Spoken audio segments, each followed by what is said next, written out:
Hi everyone, it's Sophia. So let me start with a quick mental picture. There's a guy I keep thinking about. He's 58, wakes up early every morning, makes his coffee, and before he even takes a sip, he opens his brokerage app on his phone.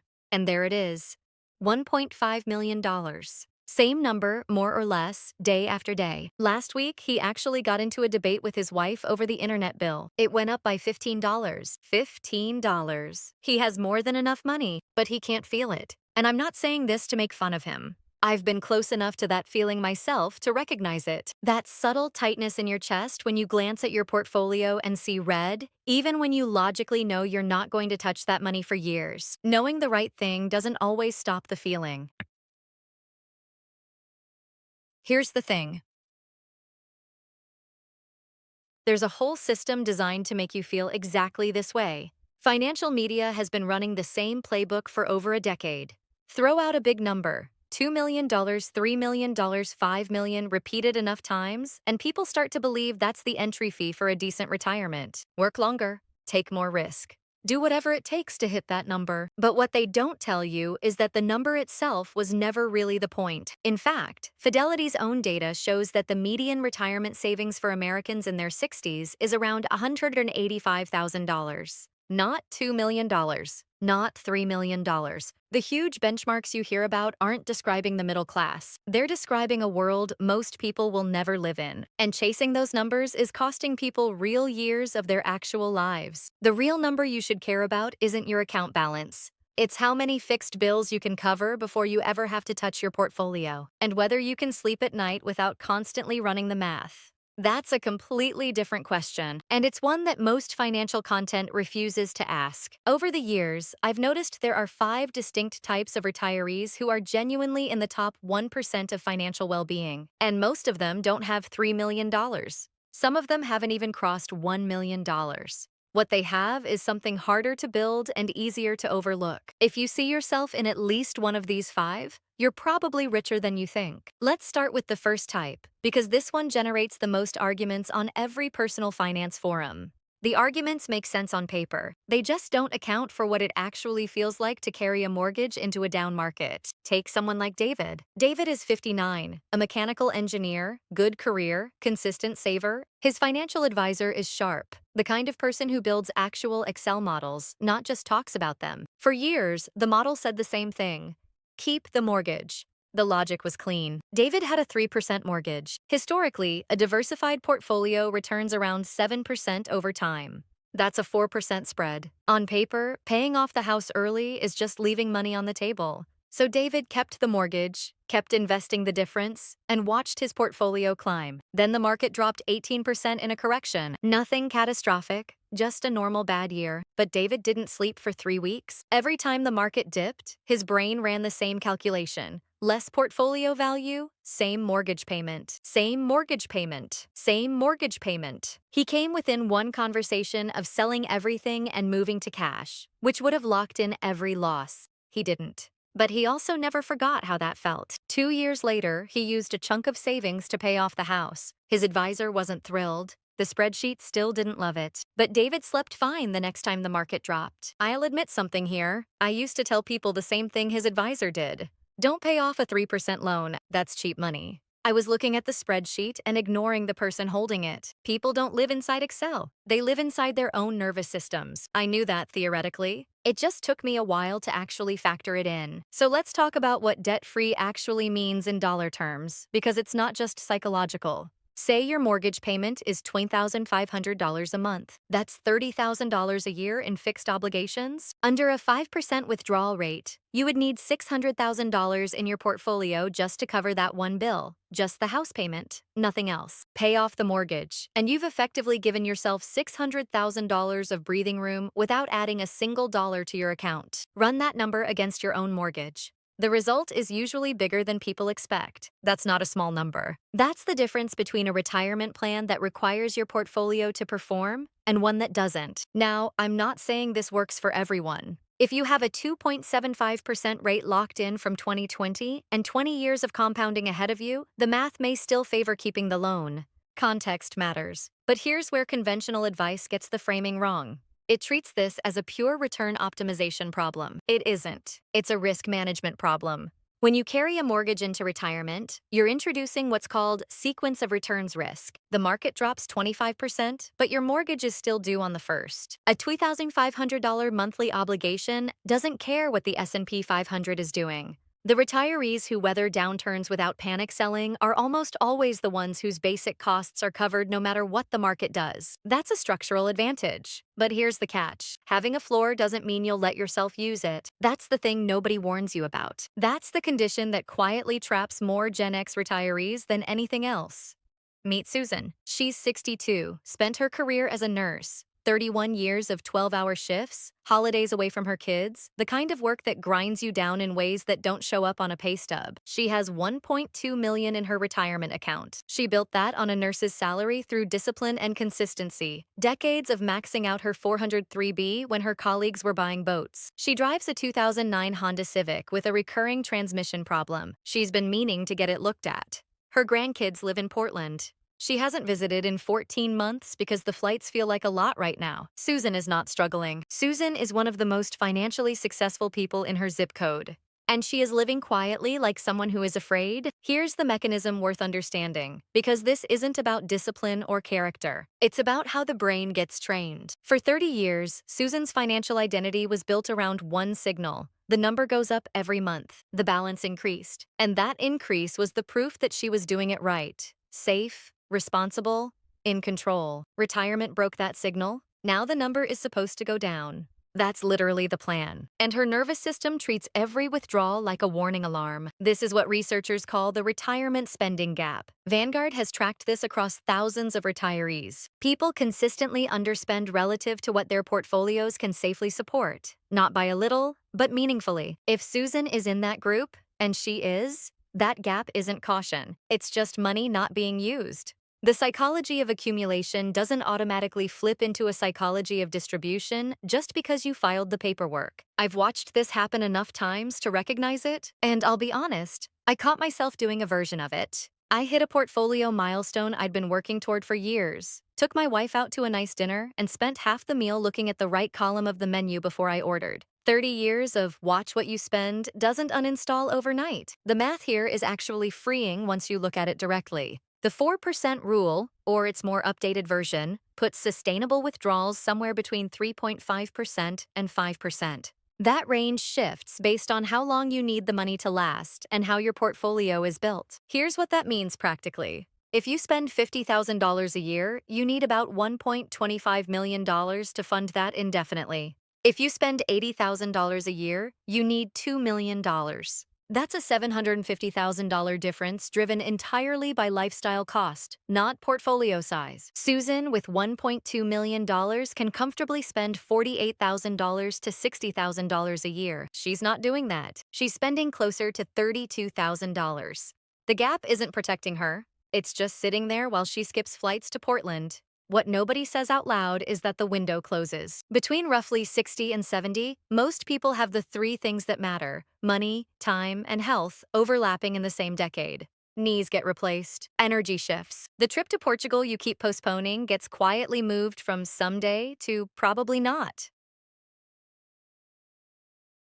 Dying with $2 million unspent isn't a victory. It usually means the fear made every decision, and the money just came along for the ride. Susan's $1.2 million isn't going anywhere. The math supports a meaningful upgrade to her life. What's missing isn't permission from the numbers. What's missing is a psychological framework that gives her permission from herself. Spending after decades of saving isn't irresponsible. It's the whole point. The best antidote to saver's paralysis, the most practical one, is having an income stream that arrives whether you spend or not. Something that makes the withdrawal feel less like dismantling what you built and more like collecting what you're owed. That's exactly what type number 3 has figured out. And it changes everything about how retirement actually feels day to day. Let me tell you about Gary. Gary taught high school history for 28 years. His wife spent 22 years in the Army. Between the two of them, they have about $200,000 in retirement savings. By the metrics that get thrown around on financial YouTube, they're nowhere close to ready. The $3 million crowd would look at their balance sheet and wince. But Gary and his wife take 3 trips a year. They redid their kitchen last fall. They sleep fine.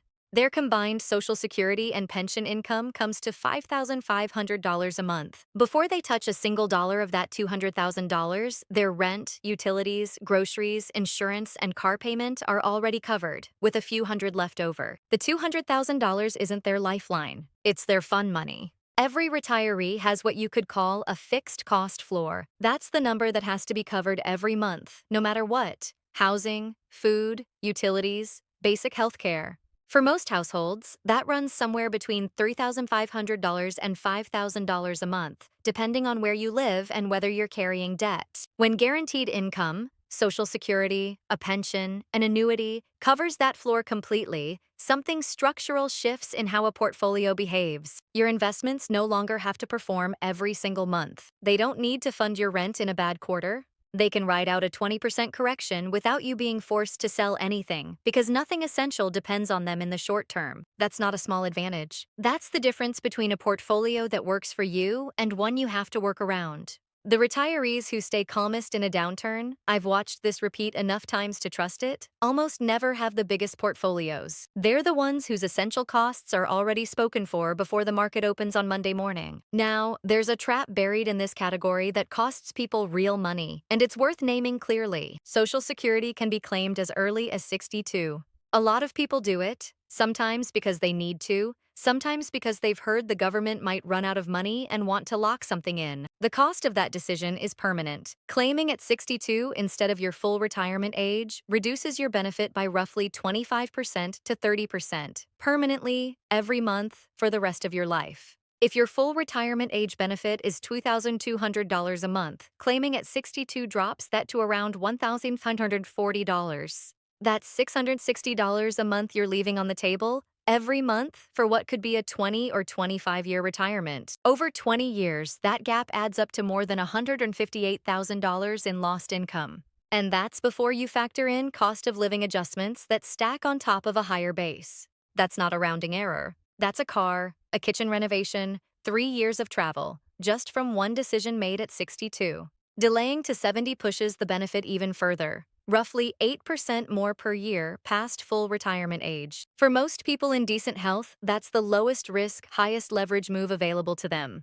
Timing matters just as much as how much you've accumulated. Maybe more. If your essential expenses run $4,000 a month and your guaranteed income comes to $4,500, you are, in a very real sense, recession-proof. The market can drop 30%. Your lights stay on, your mortgage gets paid, your portfolio gets to recover at its own pace. That's what Gary and his wife built. Not through a massive savings rate, but through a combination of time, patience on Social Security timing, and 2 careers that happen to come with guaranteed income attached. But here's the catch. A guaranteed income stream can quietly become a tax problem if you're not paying attention. The wrong withdrawal decision, even a small one, can trigger costs that follow you for an entire year. That's what type number 4 has learned to navigate. And the numbers are specific enough to be worth walking through carefully. Let me tell you about Richard and Susan. They had been looking forward to this trip for 2 years. Italy, 3 weeks. The kind of vacation you promise yourself after the kids are grown and the mortgage is manageable. They were 65. The money was there. They pulled an extra $1,000 from their traditional IRA to cover a spending cushion, a small buffer, just to feel comfortable. That $1,000 pushed their modified adjusted gross income just over a threshold they didn't know existed. The bill arrived months later, not from the IRS, from Medicare. An IRMA surcharge, triggered by that one withdrawal, applied to both of them for the entire following year. What started as a $1,000 vacation buffer ended up costing them several $1,000s in additional Medicare premiums. They took the trip, but they came home to a lesson that their financial advisor had never once mentioned. Most Gen X households have spent their working lives putting money into tax-deferred accounts, traditional 401ks, traditional IRAs. The deal was straightforward. Defer the tax now, pay it later. Later is now. And the problem is that later has more moving parts than anyone explained at the enrollment meeting. Your taxable income in retirement doesn't just affect your federal tax bracket. It affects your Medicare premiums. That one alone catches most people off guard. It also affects how much of your Social Security gets taxed and your eligibility for certain deductions. These thresholds don't bend. They're cliffs. $1 over the line and the surcharge kicks in for the full year. And the income-related monthly adjustment amount is calculated based on your MAGI from 2 years prior. What you earn at 63 affects your Medicare bill at 65. The lag makes it easy to forget until the statement arrives. If you're between 55 and 65 right now, you're likely sitting in what tax planners call the gap years. After your peak earning stops and before Social Security and RMDs begin, your taxable income is probably lower than it's been in decades. That gap is an opportunity to pay tax on your terms instead of the government's. Roth conversions during this window mean moving money from your traditional IRAs into a Roth, paying ordinary income tax now at a lower rate so that money grows and comes out later completely tax-free.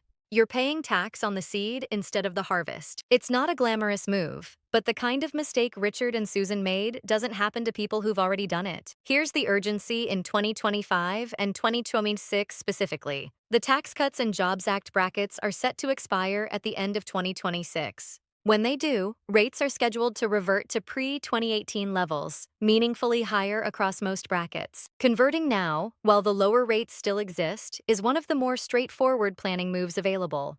Think of it this way. If your effective federal rate on a Roth conversion today is 22%, and in 2 years it climbs to 25% or higher, plus state taxes, plus the IRMAA interaction, the cost of waiting adds up quietly. And then there's the RMD problem on the back end. The Secure 2.0 Act pushed the required minimum distribution age to 73. That sounds like relief. In practice, it means more years of compounding inside a tax-deferred account, which means larger RMDs when they finally hit. A large traditional IRA at 73 doesn't give you flexibility. It gives you mandatory taxable income, whether you need it or not, at whatever rate Congress has set by then. Depending on your balance, that could push $30,000 or more of taxable income into a year you weren't planning for.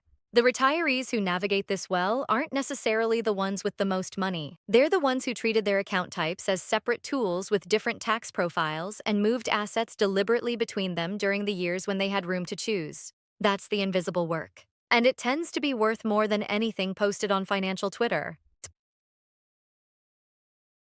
Manage the debt. Manage the psychology. Build the income floor. Protect what you keep. That's 99% of the equation. The last 1% is a mindset shift that makes all of it more durable. And it's simpler than anything we've covered so far.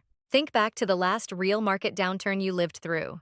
Doesn't matter which one, pick any of them. The people who got hurt the most weren't always the ones with the smallest portfolios. They were the ones with the most rigid plans. Fixed withdrawal amounts, fixed expenses, no room to move. A rigid plan in a 30% drawdown means selling at exactly the wrong time to cover a $3,200 mortgage payment. When the portfolio dropped, the math still demanded the same number every month. So they sold at the bottom, or close to it, locked in the loss, and spent the next 3 years watching the recovery happen without them because the shares were already gone. Meanwhile, there was another group, similar age, similar balances. They looked at the downturn and made one adjustment. They postponed a trip, skipped a kitchen renovation, pulled back discretionary spending by maybe $400 a month for a year. They didn't touch the portfolio. They waited.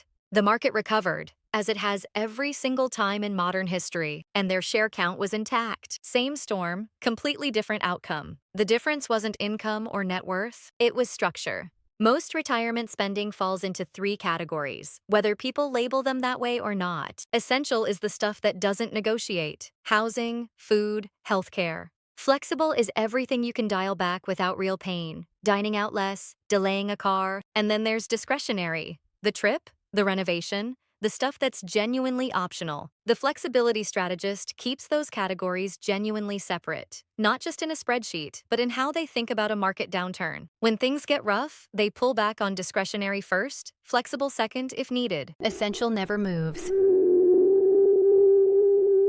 This means they never have to make a panic decision with permanent consequences just to cover a temporary shortfall. The math on this is worth sitting with for a moment. The standard 4% rule assumes a fixed withdrawal adjusted for inflation every year, regardless of what the market is doing. It works reasonably well in backtests, but it has a fragility problem. It doesn't bend. A guardrails approach does. The basic version, you allow yourself to spend up to 5% in strong market years, and you commit to pulling back to 3.5% in down years. The range is 3.5% to 5% instead of a fixed 4%. That one adjustment, the willingness to cut spending by roughly 10% to 15% for a year or two when conditions warrant, dramatically improves long-term portfolio survival rates. We're talking about the difference between a plan that might run out at 88 and one that holds through 95. 7 years. That's what willingness to cut $400 a month for one bad year can buy you. Pulling back $400 a month for a year is manageable. Selling your portfolio at the bottom to cover rent is not. Flexibility isn't a consolation prize for people who didn't save enough. It's a deliberate design choice that makes every other part of the plan more durable. Debt-free gives you a lower floor. Lifestyle optimization gives you room to breathe.